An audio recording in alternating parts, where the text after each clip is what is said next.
everybody, my name is Nazmere Kamganamayaba. Welcome to my YouTube channel. If you are new to this channel, please make sure that you subscribe and join the rest of the family. If you are a returning subscriber, thank you so much for coming back. So today guys, I'm going to do first trimester and second trimester update because yeah, we're on the finishing line. We're almost there.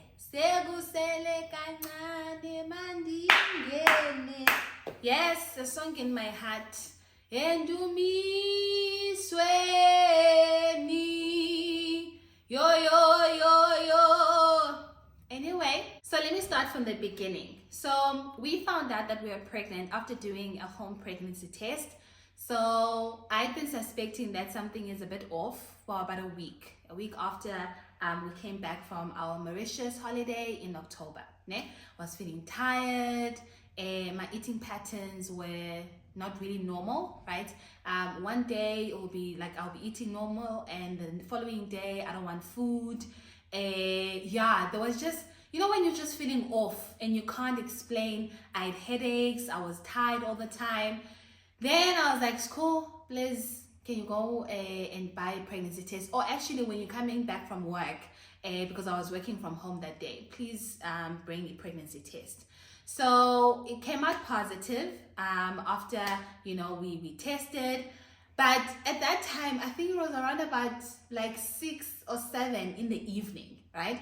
So in our minds, we're like, okay, we know that the home pregnancy test came out positive, but also we want to 100% be sure, you know, but this is it. This is really, because there's a margin of error when it comes to these things, or it was our excitement that we just wanted to make sure. But obviously we're not going to get a gynae at that time, so we came up with a plan, but no, let's go to the emergency room. Hi guys, tomorrow was very fun. So we went to the emergency room. We didn't tell them that we were pregnant. We just said, there were just certain things that I was feeling. I was not feeling 100%. So we just wanted to check what was wrong and if they can run some tests. So I told them some of the symptoms, nausea, headaches, fatigue, and my eating patterns that were not normal.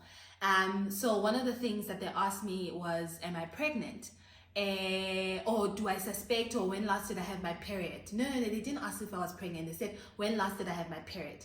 And like, I could not tell them. I was like, maybe last month, I don't know, around what time, because everything became fuzzy at that point. And they were like, okay, we're gonna do a pregnancy test. They made me pee. Ne? They made me pee. Did they make me pee? No, they did make me pee, but they also did like draw some bloods to check what was going on. So lady comes back, the nurse that was assisting us came back and said that I was 7 weeks already, 7 weeks pregnant.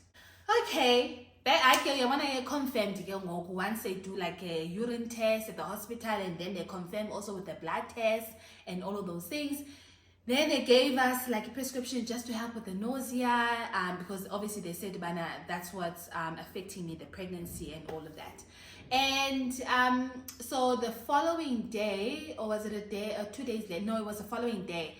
I reached out to a friend of mine that recently had a baby, and I was like, listen, I just want to find out, like, you know, what was your experience with your gynae? Would you recommend your gynae? And she gave us really good recommendations, and we finally picked like the gynae that we wanted to work with.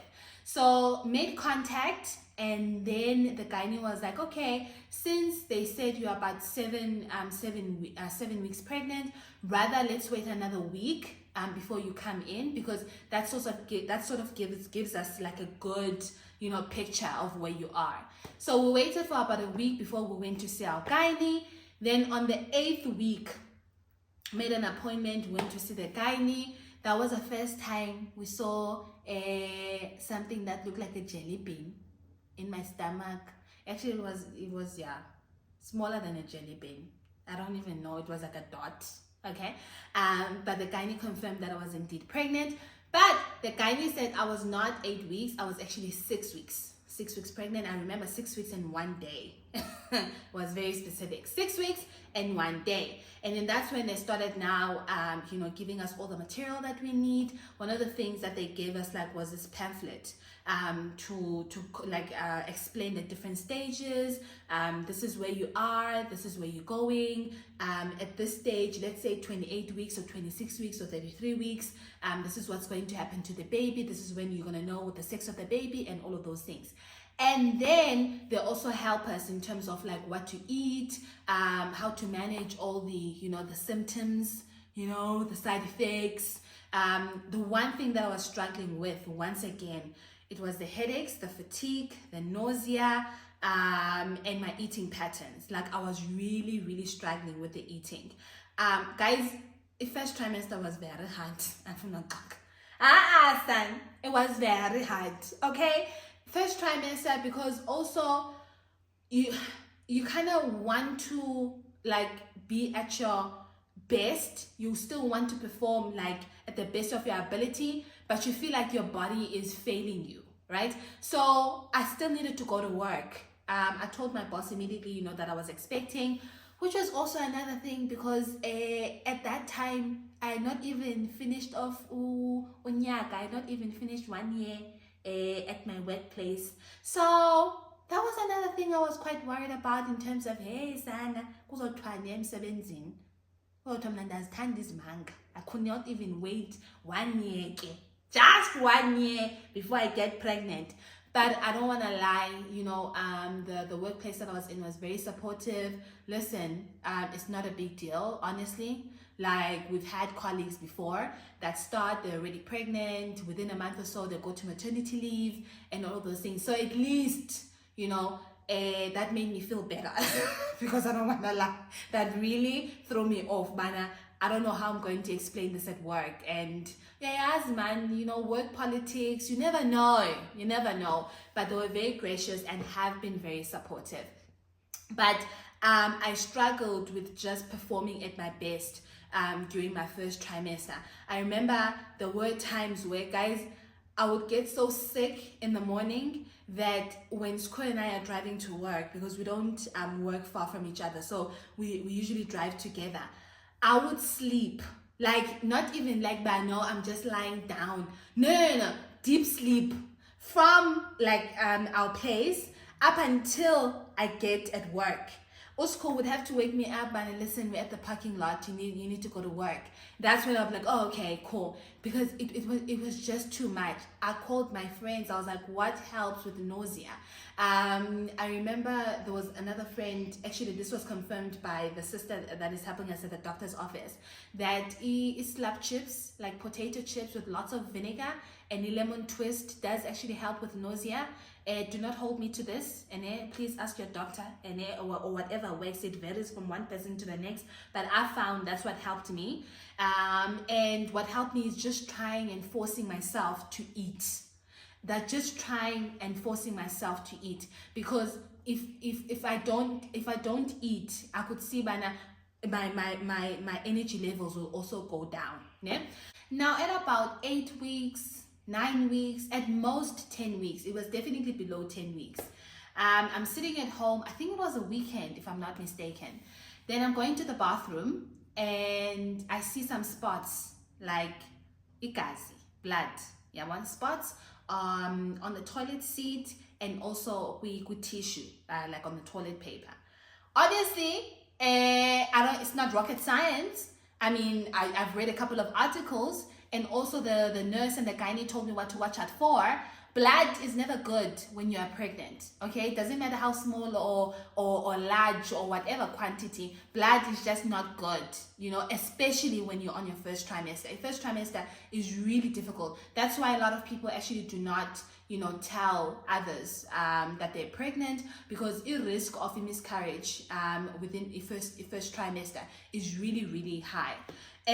So immediately, I called my husband, and he saw what was going on, and we reached out to the nurse that's at the doctor's office, showed them the picture of the tissue, and she advised us to Actually, we were about to go to the emergency room when she said, no, they're not going to help you at the emergency room. At most, you're just going to sit there for long periods of time. Rather come in the following day to go to my gynae, to the office, to check what was going on. So we went to the gynae, and the gynae checked. At that point, it was just that one incident when I saw the spots on the toilet seat and the toilet paper, and then it stopped. Like the following day, there was nothing. But the gynae still went to check what was going on, found that the baby was still fine, baby was growing. However, they did once again explain my first trimester is quite hard. So it could be a combination of different things. They cannot pinpoint what may be causing the spotting. But they did advise us, especially me, that I must really, really do minimum when it comes to any physical activity. Please, if I can rest as much as I can. The nice thing is that at my workplace, we do like a hybrid model where I go in twice a week, and then the rest of the time I work from home. So that really worked out well in terms of me trying to rest as much as I can. And the physical activities that they were talking about also translates to other things, if you get what I mean. They were like, you need to abstain for a couple of weeks until we get over the first trimester. And at that point, I think we were about what? We were still left with about 4 weeks. I'm not sure, but it was a couple of weeks. What I know is it wasn't 1 week, it was a couple of weeks. Okay. But again, we survived. Ebunzimeni obunjalo. It was very hard. But yeah, the advice is, please guys, no sex, because we just need to get over the first trimester. At least, I think they said about what, 14-16 weeks, up until 16 weeks, and then thereafter everything should be fine. Everything was fine. After that, there were no incidents. I was still feeling a bit sick, but it was bearable. Yeah. Then I entered my second trimester. Hey, for a couple of weeks, I was like, where the hell is the second trimester that they're talking about, that I'm going to feel better? I'm going to feel like my old self again. I'm going to have energy. It started very slow. Started very, very slow, okay? But again, it picked up. Like, it really picked up. I could start, feeling myself again, donning myself, wearing makeup, looking forward to what I'm going to wear. My clothes were still fitting, because I think I only gained probably about 2 or 3 kilos in my first trimester. Yeah, so I was still fairly okay. I was still wearing my clothes even in second semester. Everything was honky-dory. Then December now. Remember December, I'm still in my second trimester. Then we're planning for the December holidays. But again, we're still conscious that we don't want to do a lot. I'm still trying to take it easy. We can't do the whole, Joburg to Lusikisiki to Port Elizabeth and then come back. And we like driving to all the cities or to all the towns. So we're like, no. So we're not gonna go to Elanduken to Port Elizabeth, because I had just seen Umama like a couple of weeks before. So I knew I was sorted when it comes to that.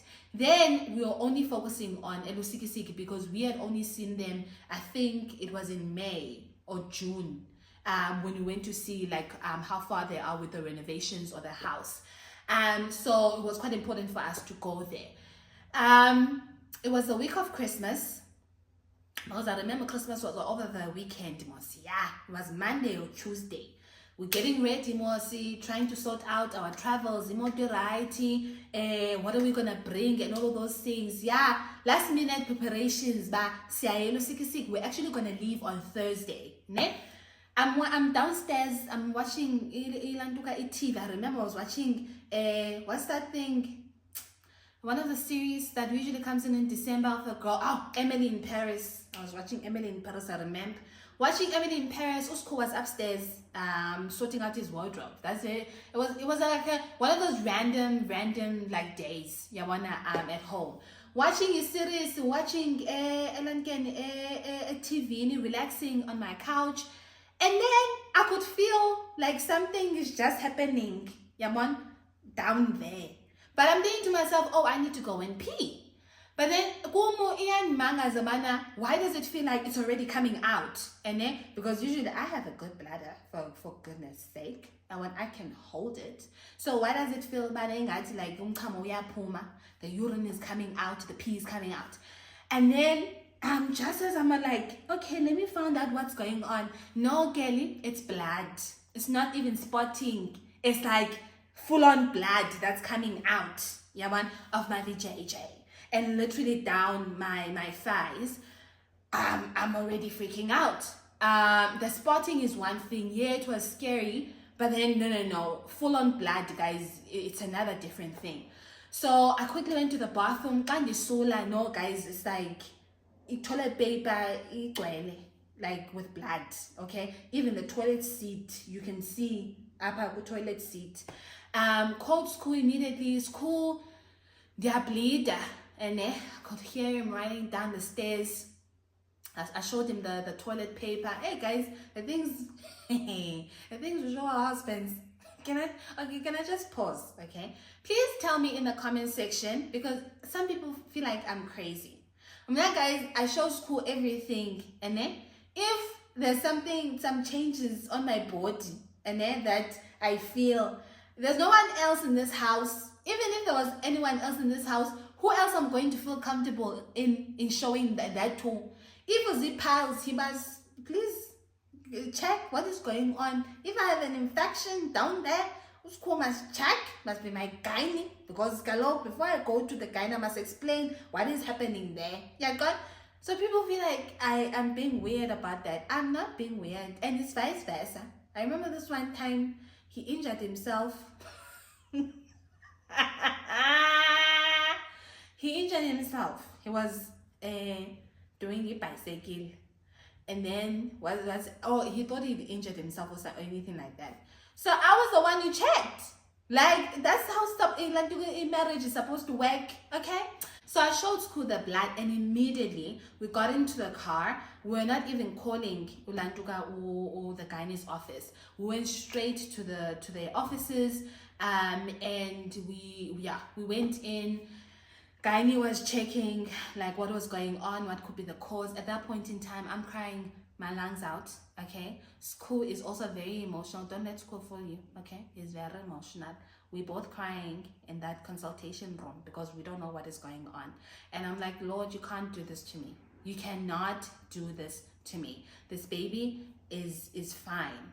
I don't know what's going on, but this baby is fine. This baby is going to be fine. I'm going to carry this child up until full term, okay? Because it was already prophesied, by you, that this child is going to be birthed. Yamana is going to be fine. I'm going to go into full term. So the gynae checked about what could be the cause. The one thing that he did see was that there was still a bit of blood, that was coming out. But what was reassuring, although still confusing, was what was causing it. Once again, could not pinpoint exactly what was causing it. Could be a number of things. I can't even remember what he said, what he advised us on. It was a matter of still just try and rest, do not do any physical activities, not the sex part. The sex part was like, it's fine. Just like really heavy stuff, don't do it. Rather really relax. And then he was like, you also cannot drive 12-14 hours to a Losikisiki. Like, guys, you cannot, because I'm not sure if this is going to happen again. We just need to monitor it very, very carefully. And I'm afraid that if it happens at Losikisiki, like, how are we going to get help? Because I'm all the way to Johannesburg. What's the nearest hospital there that has, assistance that you can be given? So the one thing that he also noticed was that there was a tear. Not sure whether I'll tear on my uterus wall. I think he had said my uterus wall. Please don't hold me to that. My uterus wall, he did see a small tear, but he did say, Bana, it will be fine. So it did like a vaginal ultrasound where they don't do like the stomach, they want to go inside there, and you could see UGT. That little bugger was giving all my high five for hello. At least that was reassuring. No, honestly, there was a sharp, there was hello, and for a split of a second, we could capture one photo where Uchiti was looking at us. So that was very reassuring when it came to that. Yeah, so the biggest complication that we had were the spotting in the first trimester and the bleeding in the second trimester. But after that, honestly, everything was fine. By the end of the second trimester, I was still feeling good. My appetite had picked up. I could eat normally. Well, yeah, I kind of overdid it as well. Because once again, like my appetite started to really increase, which I was happy about because it also contributed to me having lots of energy, feeling like my old self again. But the one thing that I did notice as well in the second trimester is that I picked up a lot of weight. That's where a lot of the weight that I've picked up. So far, I've picked up about 10 kilos, and baby's about 2 kilos. So the other 8, apparently it's me. Well, a small portion is the placenta, and the other small portion is the water retention. That's how I make myself feel better, but the rest is me. Okay, I did pick up a lot of weight in the second trimester, and that's why they had said, just be careful. My doctor doesn't want me to pick up more than 12-15 kilos. That's his cap. Because I think I've explained this in previous videos, that is someone who's very cautious about everything. He does not like complications. He doesn't want me to get hypertension, diabetes, and all of those things. So I just need to maintain a healthy weight so that it can be, fine for the baby. So yeah, those are the major things when it comes to first trimester and second trimester of how those went. And yeah, we're just looking forward to the third trimester and seeing GT in a couple of weeks. I'll definitely probably do a video on how third trimester went, and I'll do like a hospital, what's in my hospital bag video, and yeah, a couple of other videos that I think you would like. And yeah, but other than that, it was a fairly good journey. It was. It was. Shame guys, it really was, because also the one thing that I was very conscious about, I didn't want to change a lot, especially on my skin. Yes, thank you very much. On my face, I can't gallop, because I've been exposed to a lot of women that, the pregnancy comes with a lot of physical change. Not only them gaining weight, but also they have they change the color of their skin, they become darker, they have a dark neck, obviously also the big nose, and many other changes. Yeah, so except for the weight gain, I don't think there's been other major physical changes. Well, except for one, my butt has become really dark. It's very dark. I don't know what is going on, but I can accept the dark bum rather than the dark neck. Can't do the dark neck. Yeah, but then the more I apply oils and stuff, it will go away for a few days, but then it comes back again. I don't know what causes it. Pregnancy, guys, pregnancy. That's the only way I can explain it. I don't have stretch marks. Maybe it also is contributed by the oils that I use. So I use the pep oil. I forgot what's the name of the oil. I'll show you in another video. The pep oil, the one that's 20 rand, and also Stella Mama had sent me their stomach or stretch mark ointment. So I mixed those two. That's why I don't have stretch marks, even on my on my waist or on top of my bum, even on my stomach. I don't have stretch marks. So yeah, except for the weight gain and the dark bum, there's not been really much physical changes. Yes. Anyway, guys, I hope you enjoyed this video. Please comment below, share, like. Please watch an ad or two because it encourages us to continue making you this nice content. Okay? I'll see you next time, guys. Bye.